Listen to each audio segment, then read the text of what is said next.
amount of back row as possible just to protect it. So you're going to be searching your accelerator.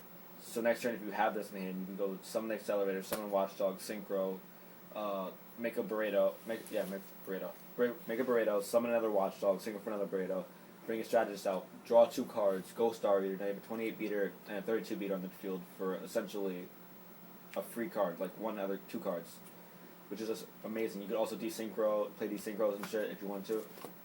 Machina Fortress is a really amazing card, so it just forces people to go you force people to play around it. You go plus off it almost every single time. Gear Gigants is just an amazing card in and of itself too to play. You could search Birdmans if you wanted to.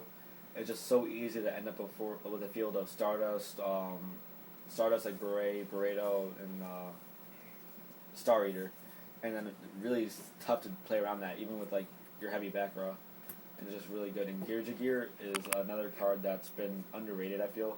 Like, Chris LeBlanc played it at YCS Toronto, but I honestly don't think the kid's decent at all. So I don't think anyone's going to be, like, net decking his build. Like, people will net deck his build, but, like, I don't think they should. I think you should, like, play around and come up with your version of it. Because, like, from what I noticed, like, everyone likes to play the deck differently. Like, I play it different than my friend who top 8'd with the deck. He doesn't like the card carry engine, but the card carry engine adds so much to the deck, and this is something you need to look out for. The last deck I'm going to talk about is Tyler's favorite deck, which is Dark Roads. Look at those high rarities. This deck is always around. It has never gone anywhere. It's always a scare when people like enter a region like, oh shit, what about Dark World? People always play it at premier events. Someone will always play it at a YCS. Yeah. Someone will always play it at a regional, no matter where you go. Someone will be playing this deck.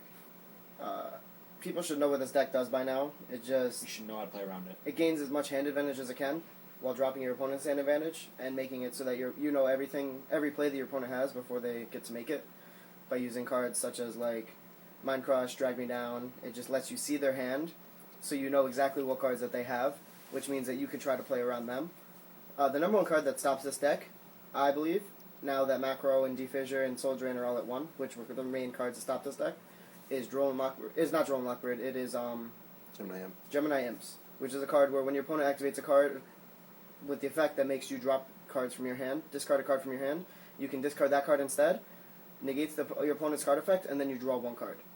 So basically your opponent, like, say that they needed to rely on that drag down from the grave, they set their whole hand because they wanted you to do that. They wanted to look at your hand so you know what they had, so to know what they had, to know